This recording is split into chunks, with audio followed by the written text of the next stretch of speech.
what it really means to live life golden. Yeah, we're golden, yeah, we're golden. Yeah, about to see it shine, 'cause we're golden. Yeah, if you stand out, 'cause we're golden. Yeah, about to see us glow, 'cause we're golden.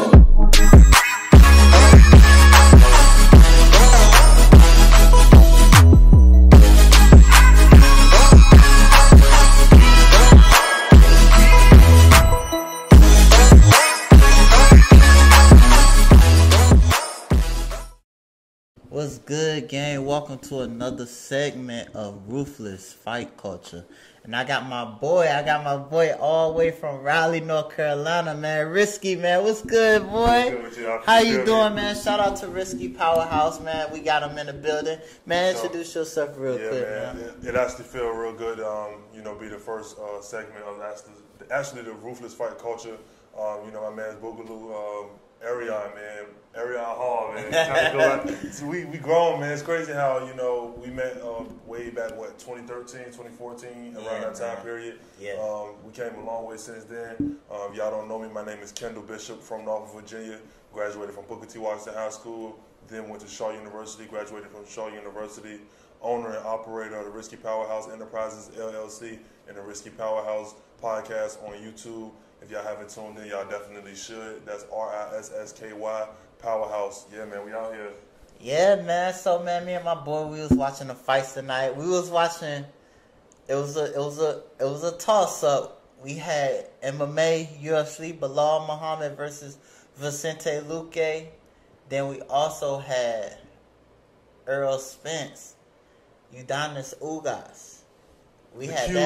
We had that fight on. Yeah, that's always and honestly, boxing stole the show. Cause after the second round, I already knew who was gonna win between Belal Muhammad and Vicente Luque. The fight was pretty much the same, but overall, I thought boxing stole the show. Definitely. But now, this your first time, really. I know you seen a couple of fights. Seen a couple of fights, but it's my first time just sitting down and soaking in the actual UFC match, followed by a main event boxing match. You know what I mean? How you feel about it? I know you ain't really into the whole. No, this is my thing. Hold on, look. This is all I was explaining. Now, when you're a kid, right? Everybody, I want to box. That look cool. I always thought about it from the person that was on the ground. I don't think about it from the person that's throwing the punches. I'm thinking about the person that's getting punched out. So I never looked at that and said, "Oh, that's something I want to do. I want my eye to be swollen up." Oh yeah, That's how I thought about it. So it's not really, that I dislike the sport. I like to watch the sport. I like to watch other people do that over there.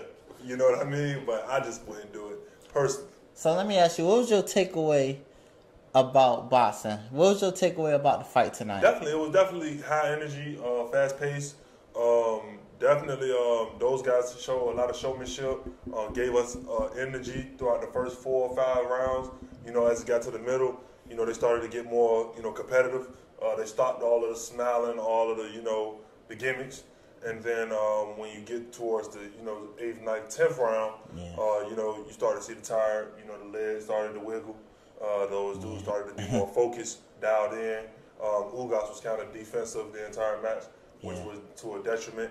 And Spence, he kind of put the momentum on the hometown crowd on his back, and that's what propelled him. He was throwing a lot more forward. How you feel about his performance? What are some things you can take away from his performance that you saw tonight? Bro was he had a lot of 3-shot combos, 4-shot combos. Killing the body shots, followed up by uppercut through the middle. Because Ugas was just fighting basically like this. Mm-hmm. He was trying to wait on the opening and throw one. Or wait on this and that, throw 2, where, Spence was kind of bringing it to him, getting up under him, and, it was like Ugas was trying to land a harder shot. Yeah. But honestly, that didn't work in his favor. However, and I do believe in round 6, he had a moment at best. That moment, Errol Spence slipped on a banana peel for like 2 seconds, and almost cost him his life. But overall, that was at best. That probably was a good moment for Ugas, but other than that, the mouthpiece came out. Spence thought the ref seen it. Ref didn't see it. Ugas got 3 clean shots that sent Errol to the ropes, wiggled him a little bit, but he gained his composure. Like, yeah, he was calm, and that's when you fighting. That's how you gotta be. You gotta be calm like that. He had a stonewall killer face the whole time. He even smiled, even though he was in danger, and that's what would separate boxers and great boxers. That's what separates those two. Because once he stumbled off the ropes, you know, he kind of like wiggled a little bit. He was like, oh. And then he still didn't have his mouth guard. So he's looking at the ref like, geez, like, dog, I don't have my mouth guard.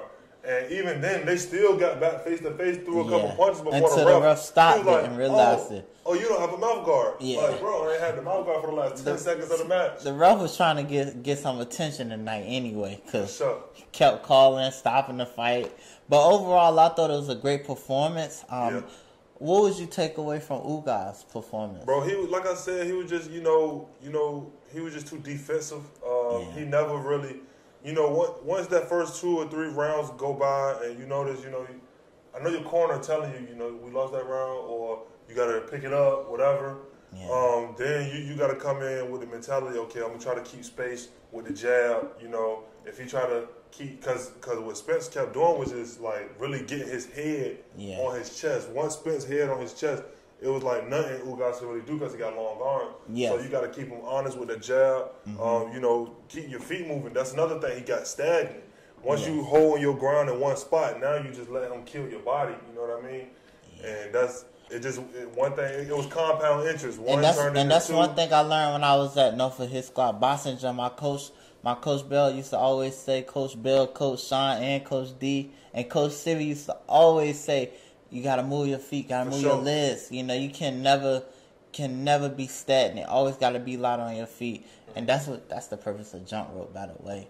But Ugas, when I watched the fight, I noticed he was in round 7. He hit the body of Errol Spence. Really got a huge reaction out of Errol Spence, but I don't think he was able to pick up on it like that. I was thinking maybe if he, you know, he could fake to the body, then come over top with a check left hook, you know, or a right cross or uppercut, anything to set up his power. I think if he would have faked to the body more, that was open up more shots for him. You know, I don't think he utilized that body shot as much as he should.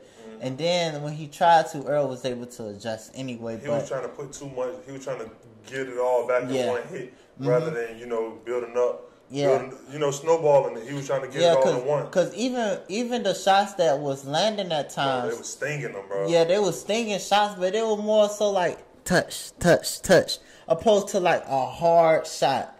You know, each shot that Errol landed, you know, it didn't actually hurt Ugas like each time. It was like one shot 30%, 60. Then okay, this one 80. You know, this one 90.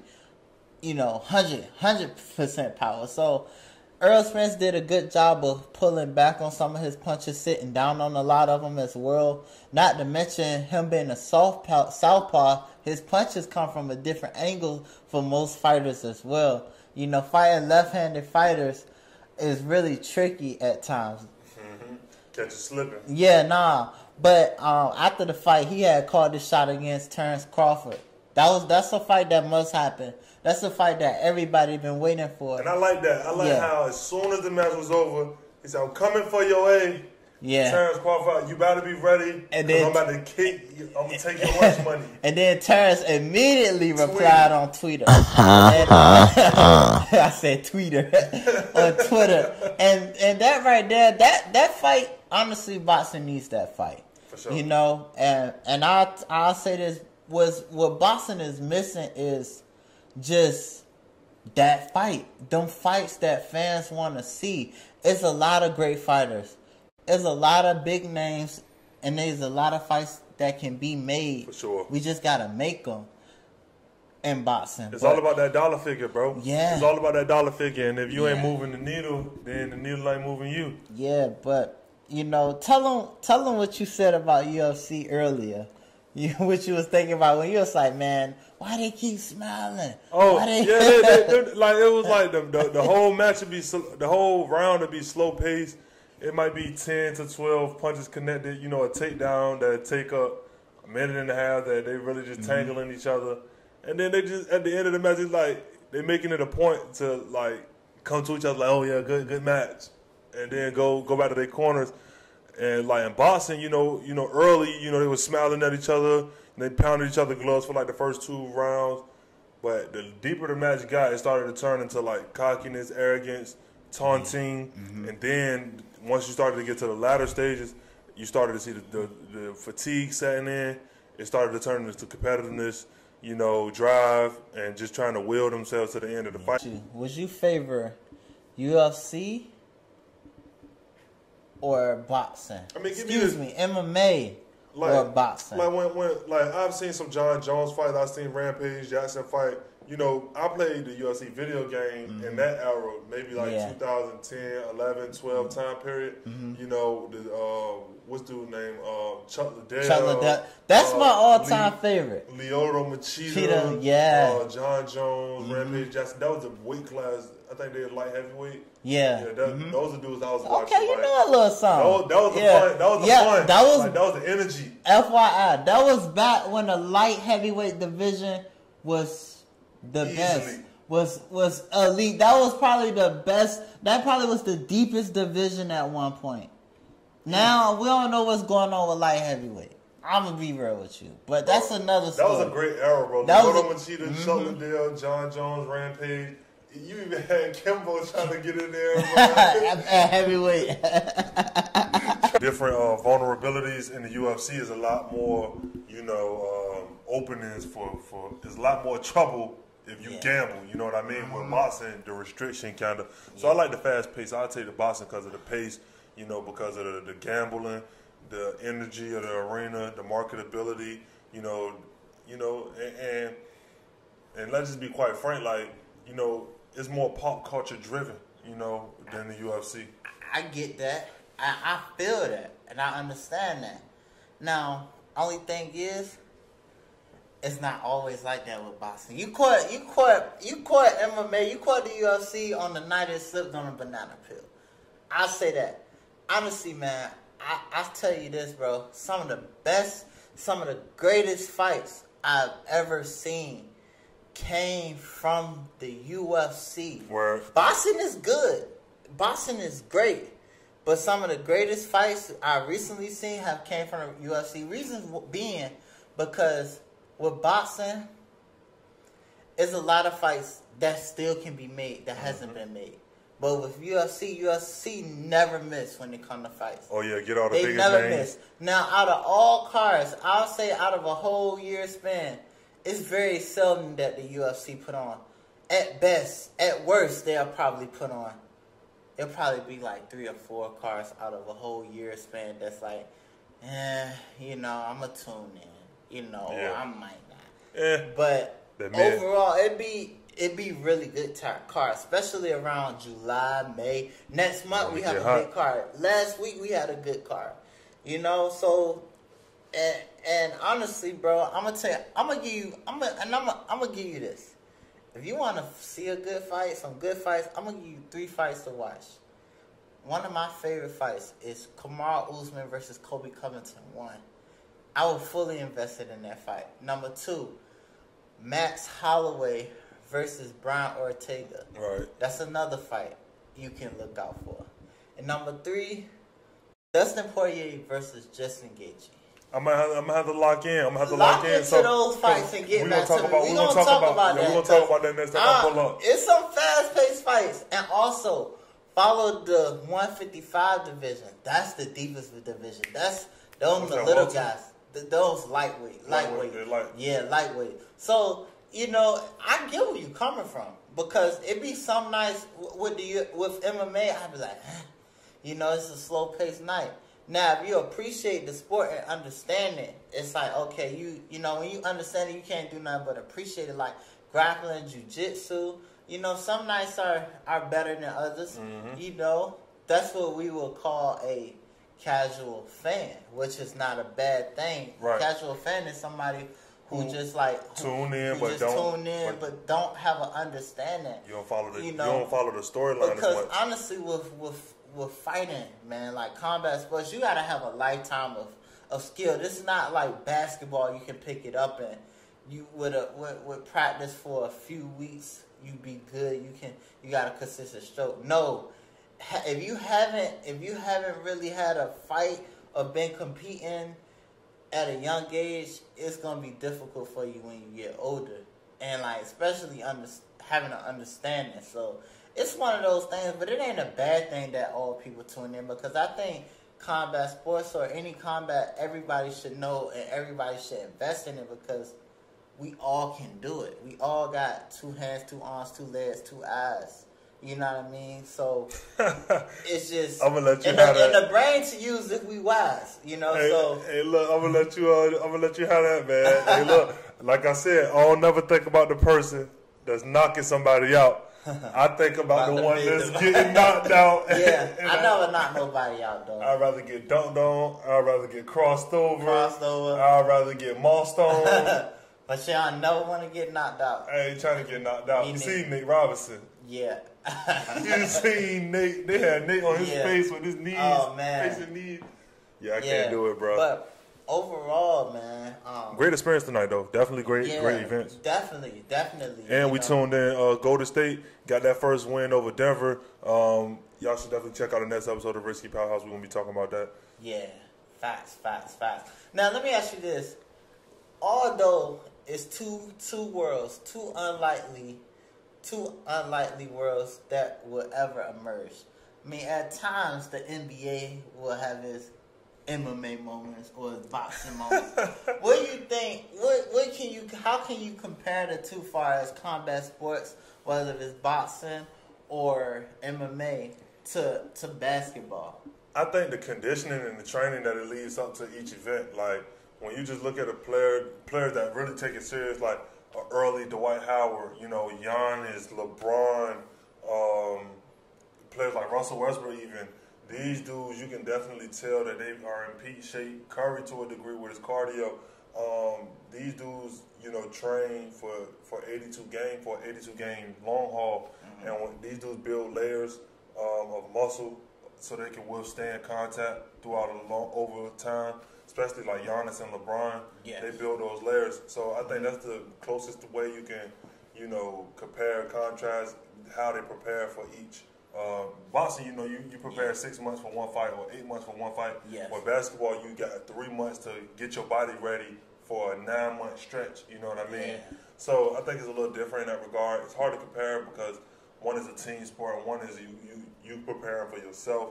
You got your team that get you right, but when you get out there, it's just you. You know what I mean? So I think that's the difference. I think those can be more compared to golf, more compared to tennis, more compared to those type of sports. You know what I mean? Basketball, you depending on people in the field while you competing. So I think that's the difference. Like, I think the preparation, you got to be locked in day to day, doing the same thing day to day, every single day. Add those days up so you can be ready for those days where you compete. Whereas if you take Monday off, you practice Tuesday, you take Wednesday off, you practice Thursday, those days off compared to somebody that practicing every day, they're going to have that compound interest. 1 turn into 2, 2 turn to 4, to 8, to 16, to 32, to 64, so be it. So forth and so on. So I think that's the biggest, the only line I can really draw.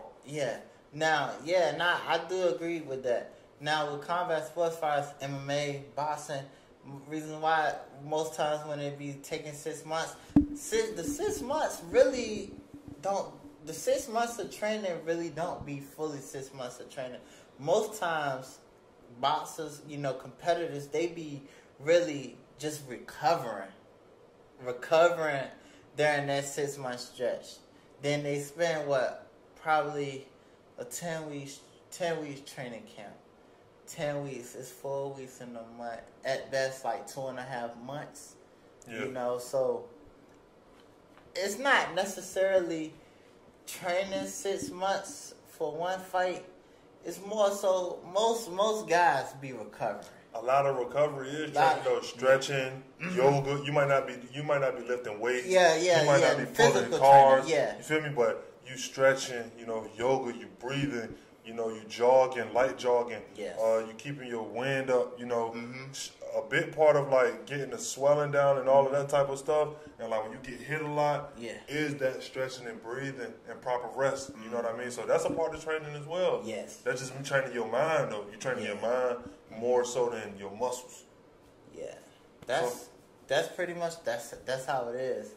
But lastly, man, before we go, man, would you ever give a UFC fight another chance? Like, give an MMA fight another chance. Yeah, definitely, bro. Next time we pull up, bro, we're gonna lock into another main. Yeah, bro. and next big card is on May 7th. I don't know what you got planned. No, that's Mother's Day, man. That's Mother's Day. I got a brand new mother at the home team with the home team, so we got some things set up. I understand that, but yeah, man. We'll definitely lock in, man. I do appreciate you for coming out, my brother. You know it, man. Shout out to my brother all the way from Raleigh, North Carolina, man. Kendall Bishop, man, with the RissSky Powerhouse. Make sure y'all like and subscribe his content. Follow him, man, on IG, Twitter. Twitter. Get them links down below, man. We're going to drop them links below, man, for everything. Man. He taking over, man. We taking over. Thank you for tuning in to another episode of Ruthless Fight Culture. Y'all be great. Go, go, go, go, go, go.